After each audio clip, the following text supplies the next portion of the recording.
This clip is brought to you by SaveWithConrad.com.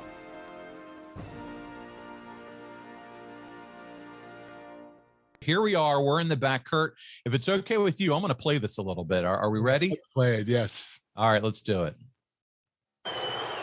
Deborah, come on in here. How you doing? I'm not doing good at all. Last Monday was a nightmare for me. I've never been. Steve, my pants and my underwear are down around my damn ankles. That woman, that conniving woman. And she sets you up. It's exactly what she did, and I'm not over it. I just can't come to grips with it. I'm not over it. You got to get yourself together, man. You're Vince McMahon. I know I am, but. Well, you don't mind me saying, Mr. McMahon, I think you totally got what you deserved. Because Vince McMahon, he didn't deserve to be humiliated. No, he didn't. Hey, I brought something to kind of lighten the mood a little bit. I brought you a present. I brought you a present from Texas. Really? For me? Yeah. You'll love it. Really? And I was in a gift-giving mood, so I bought myself one too. You did? Got it right here. Well, should I open it now? Let's open them together. All right. Let's open them together. Nice wrap.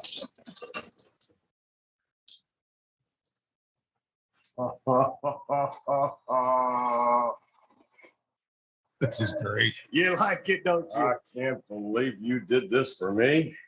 You know, being from Texas and all, I thought this would be the thing to cheer you up. Well, here it goes. Put it on, partner. Cowboy hats from Texas. What do you think, Deborah? Oh, that is so you. Goes with the shirt, doesn't it? Oh, absolutely. You picked it right. Here he comes. How you doing there, Cowboy? Hey, how are you? Hey, Vince, how you doing? Well, I'm here. Hey, I don't know if you guys realize this, but you have the same identical cowboy hats on.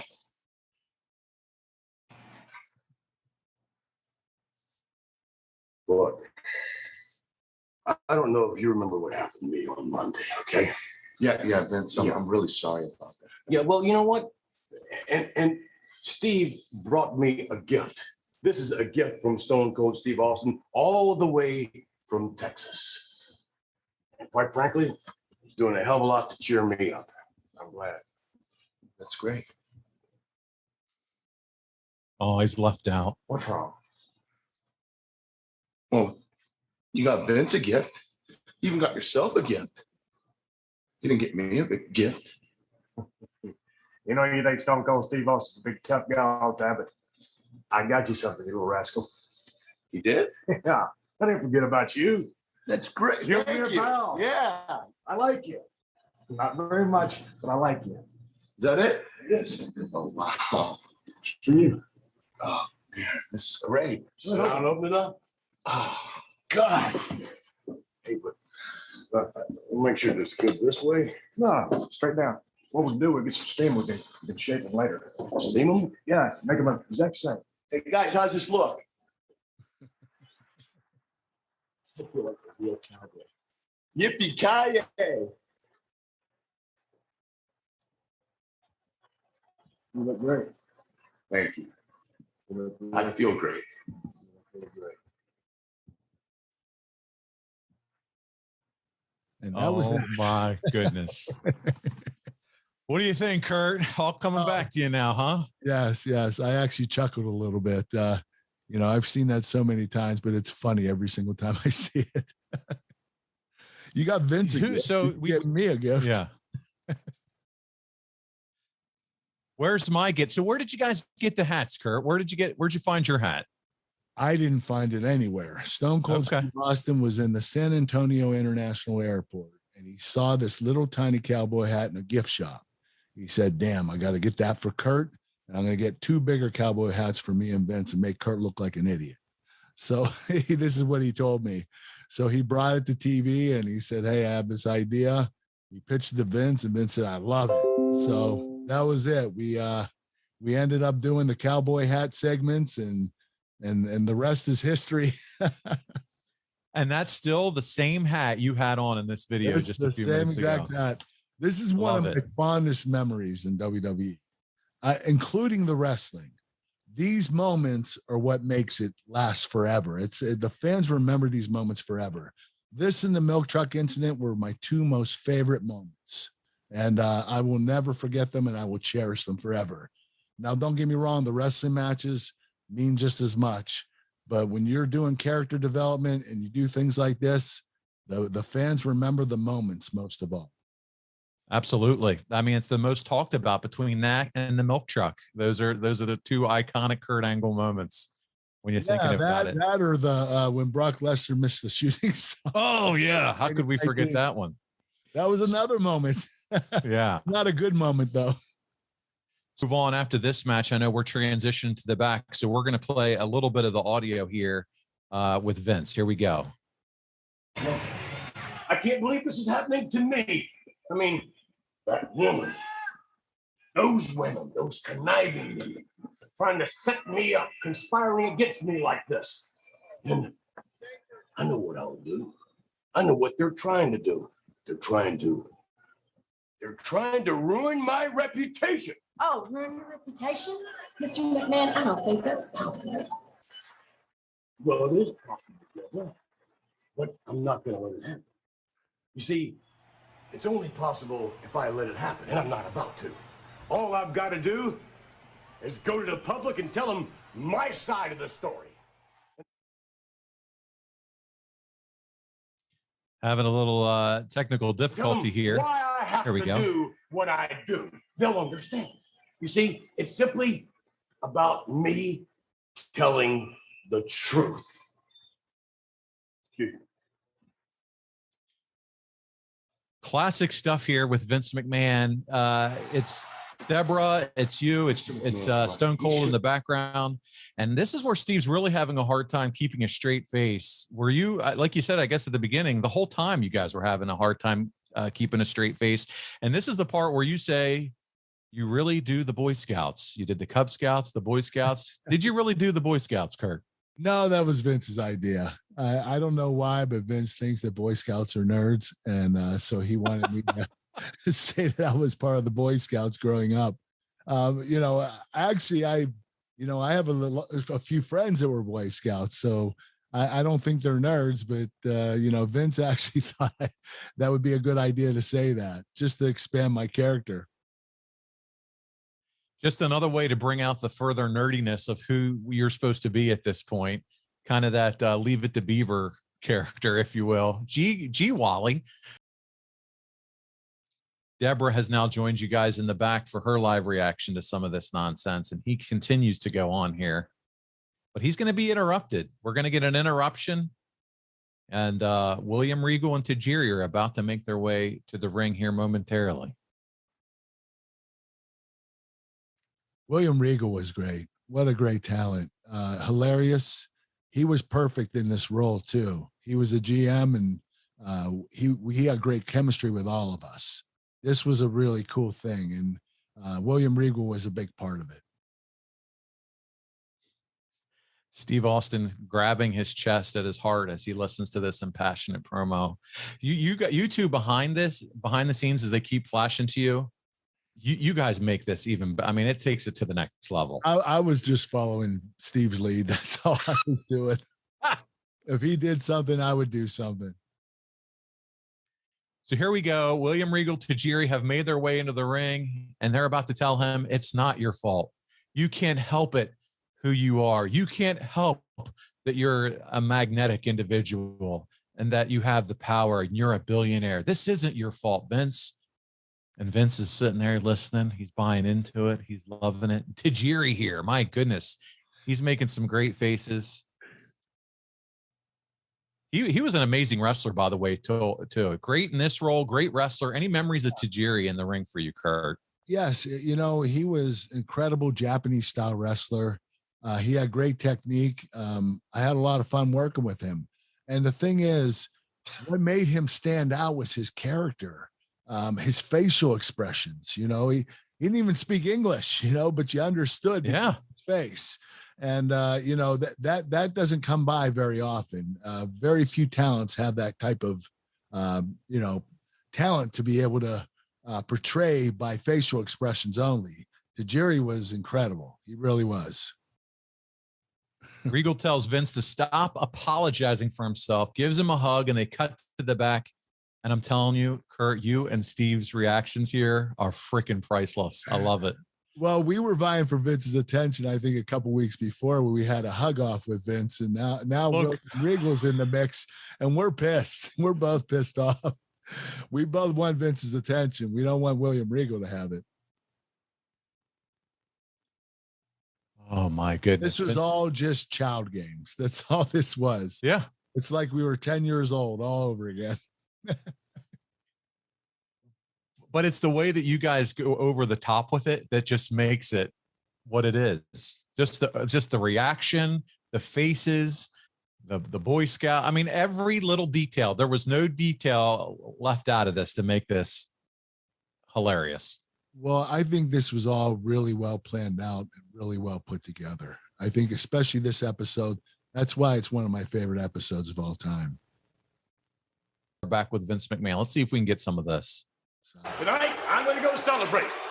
I'm going to go celebrate the fact that I'm Vince McMahon. That's what I'm going to do. As a matter of fact, if it's all right with you guys, I'm going to take the rest of the night off. You do that, partner. Yeah. And as a matter of fact, I think what I'm also going to do, no offense to Deborah, I think I'm going to go to the nearest nudie bar and have a drink. Come on, Tajiri, you're coming with me. Come on. Go. Come on. You'll be all right. Tajiri. Guaranteed to have some fun. Or Tajiri. Yeah, what were you thinking? What are you doing hugging Vince McMahon?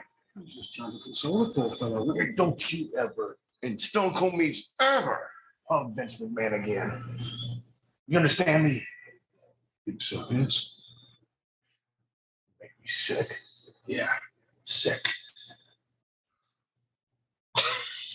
You make me sick.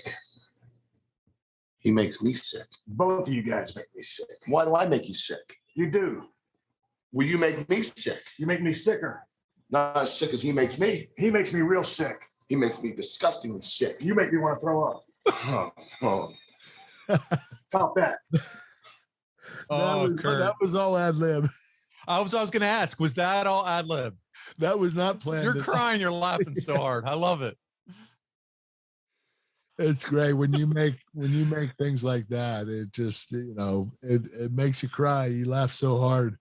You guys are just rolling. It's like you're just rolling, man. You guys going back and forth like that. Like you make me sick. You make me disgustingly sick. Well, if you spend a whole night with Stone Cold Steve Austin, you're going to get comfortable around him. You're going to start saying shit that you don't normally say. What, how you said that it could take sometimes hours. Do you remember this specific day, how long it took for all these segments? Well, at first we were laughing so hard at the beginning that Vince, you know, that's when Vince laid the hammer down and said, listen, no more laughing. This is bullshit. We're not going to be doing this all night. We need to get this out of the way before the show starts. And so I would say it took us a good 2 hours before we started getting serious. And then we had another 3 hours, probably a pre-tape. So it took us about a total of 5 hours. It wasn't all night, but it was a good bit of time. I was going to say it's a good bit of time, but it's definitely not 5 a.m. in the morning stuff. So that's good. No, we were done by the show's ending, you know, at 11 o'clock. Okay. We were done, yes. You got to get excited about saving people all those dollars. They can limousine ride and jet fly now with that extra cash. And they can style and profile with a quick 10-minute phone call right now to 425-0105. That's 425-0105. Woo! SaveWithConrad.com. Some of the most entertaining stuff in this era too was the signs in the audience, you know, but you don't see that anymore at the live shows. Well, obviously we're getting back to live shows here soon, but signs were a big deal back in the late 90s and early 2000s. And there was some creative stuff out there, especially as they're rummaging through. I'm not going to read them off here, but as they're going through the crowd, you'll have to go back and watch this one for yourselves. But again, highly entertaining era of wrestling. Here we are. We're back looking at you two. The signs are a big part of the show. That's why they show them. They show them a lot during the show. They want the fans to be interacted with TV. And we're back to the backstage area. There's some kind of a town hall going in here. It looks like APA is leading the way. And you and Austin are going in to rally the troops, and you're going to cut the head off of the snake of WCW, Booker T. Let's play a little bit of this audio if we can. Whipped his ass, and it was for a good cause. Because you thought he was betraying World Wrestling Federation loyalty. That's what you thought. Right. You was wrong, and you whipped his ass, and that's just too bad. But he's going to get over it. It's going to make him stronger. But what's happening here, guys, is right now we got to stick together. We got the WCW invading the World Wrestling Federation right now. It's like a big bacteria, a big viral, a big infection. It's coming to the World Wrestling Federation, and right now, if we don't band together, we ain't gonna be able to stop it. Yeah, I'm telling you, Booker T is here tonight, and Booker T is the head of the snake. WCW is a snake. Bradshaw, if you want to kill a snake, how you kill a snake? You cut his head off. That's right. Yeah, you cut off his damn head. That's what you do. So that's what we got to do tonight, guys. Stick together, and we're going to go make an example of Booker T. Are you with me? Are you with me? Yes, we are. With me. Stone Cold's right. What? Yeah, our WWF champion. He's always right. And he could do this by himself if he wanted to, but no, because he's our WWF champion. He could do this, but no, he wants you guys with him. And I'll tell you what, he could kick Booker T's butt all over the place, just like he could kick every single one of your butts if he wanted to. Because he's Stone Cold Steve Austin. And I say you listen to what he says, because Stone Cold said so. And I say we all stick together as a team. And we start with Booker T tonight. What do you say, guys? Let's do it. Yeah, come on. Woo! Come on. You know, sticking together is pretty important. Why don't we get the hell out of her, stick together, and have us a beer? Come on, let's do it. Yeah. Go get him, tough guy. Yeah. That's a nice hat you got there, too. Cut off the snake's head.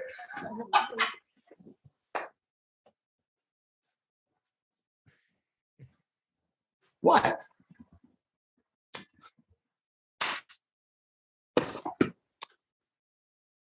Oh my goodness. Classic stuff. The cowboy hat ends up on the ground. This is all fun. It's entertaining, but did you have any issues with the creative in these promos making you look kind of dorkish, Kurt? Yeah, no, I didn't have a problem with it. I thought it had more depth to my character. I think that it let me expand a little further. You know, the thing is that with that pre-tape, I was supposed to mess everything up for Stone Cold. So he was supposed to rally the troops, get them all behind him. And then I mess it up by saying Steve Austin could do this by himself. He just feels sorry for you guys. He just wants you to be with him so you could,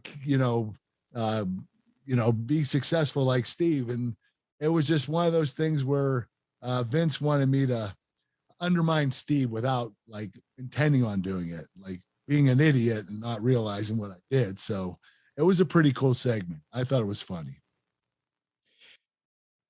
Like, and some people would think, hey, Kurt's an Olympic gold medalist. He just came off one of the most badass matches of all time with Shane McMahon. Now he's wearing a kid's cowboy hat and being a dork, being a first-class Boy Scout dork. But hey, as long as you're cool with it, and you're right, though, it's almost like just within weeks of each other, your character is quickly evolving and morphing into something different. So I get that. Well, you know, being an Olympic gold medalist, I think the fans have always portrayed me as a badass in the ring. So they always took me seriously in the ring. So I didn't have to be that badass character outside the ring. I could, take chances and do things that other talent wouldn't be able to do. And I was very blessed with that. So I think that it added a lot of depth to my character and made me even better. Yeah, I as a fan, I completely agree. We get to see the comedic side of you, right? And sometimes when you get to see all the different shades or the different versions of what someone can bring to the table, like you said, it brings depth, it brings, more believability, and just seeing that side of someone just makes you feel more real. It personalizes you a little bit. So I thought it was entertaining as hell and definitely enjoyed it. Thank you. I appreciate that. Yeah, no problem, man. Good stuff. So now we got Scotty Too Hottie, and he's taking on Dean Malenko here. And Dean has Terry. He has Saturn with him, and Moppy. Oh yeah, Moppy's still in play here at this point. And these are two of the best workers, man. Great workers in the wing. You think about Dean Malenko. They used to say the man of 1,000 holds. Did you ever get a chance to get in the ring at all with Dean? No, unfortunately, when he came in, from WCW to WWE or WWF at the time, we never hooked up. I always had programs. I had programs with Jericho and Benoit, and I thought the next one would be Dean Malenko, and it just never occurred, unfortunately. And it's sad because I think him and I would have had an incredible match. I think we would have great chemistry. Yeah, they're doing a lot of promotion here. Even as this show goes off the air, they're gonna again say, "Hey, after in the closing credits, check us out on Tough Enough next on MTV." So this was a big deal. Trying to get a lot of eyes on MTV, which was a big cable station. But now we're back. We're back with you guys. Let's go ahead and play this. Dare step foot in the World Wrestling Federation arena. I don't believe it. Well, what are you going to do about Booker T? You trying to say to me, woman? You're the tough guy. Yeah, you damn right I'm a tough guy. Booker T got no business being here, Deborah. Look in my eyes. My name is Stone Cold Steve Austin. I am the World Wrestling Federation champion. And Stone Cold Steve Austin needs a breath mint. I'll tell you how I like it. I'll go down and I'm going to whoop Booker T's ass. I'll turn that stuff upside down and I'll scrub the floor with him. I'll go down there and I'll toss him. He would kill Booker T. You would annihilate him. I'll stomp a muddle in his ass and walk him dry. Stop him. Hit him with a Stone Cold Stab. Every day. Bam! Top pound knots on top of his head. Beat him. What could you do to him, tough guy? What could I do with him? Yeah. I would bounce him around like a pogo stick. I would manhandle him. Now you're talking. I would hit him with my Olympic slam. Whammo! Tell me about it. I'd put him in my ankle lock. I'd make him tap. Tell me some more. And then I'd crank that ankle and I'd break it too. Yeah. You break it? I would break it. You do that? Yeah. Thanks. Appreciate it. Huh? Go get him, Kurt.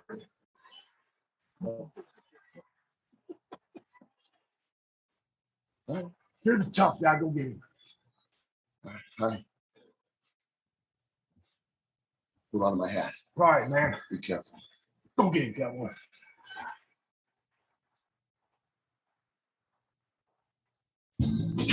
And the zoom in on the hat, man, priceless.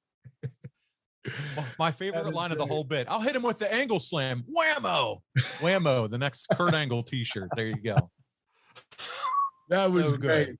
Steve talked himself up to go beat up Booker T, and then he decided to chicken out and talk me into it. And of course, I went for it. It's all you, man. All you, I'm buddy. a moron. I'm an idiot. And then I tell him to hold on to my hat because I love the hat so much. How would you love this piece of shit? That's right. And Why? And the camera just zooms in on the hat, man. It was priceless. Whole thing done so well. And then here we are. It's the main event, Kurt. It's the last WCW match in the WWF because the very next Raw, as we talked about, ECW joins WCW and it becomes the Alliance, right? The Alliance, the Invasion, yes. Yep, that's right. Kurt, what did you think overall of this show? I thought the show was awesome. I thought the pre-tapes were incredible because I was in them. And, but you know what? I do want to give credit to Vince and Steve because those guys led the way for me. I just kind of, followed their lead. And, you have to remember, I was only in the business 2 years at this point. So, my ad-libbing and, my memorization of pre-tapes and stuff was a little more difficult. I was still spending a little more time studying and trying to learn the business. So, having those guys there with all that experience really helped me out. Hey, it's Conrad Thompson. Thanks for checking out the podcast here on YouTube. Be sure to hit the subscribe button and the notifications bell so you get a notice anytime we upload some new content. And go save yourself some money right now. If you're in a 30-year loan or you have credit card debt, it's not a matter of if I can save you money. It's a matter of how much. Find out right now for free at SaveWithConrad.com.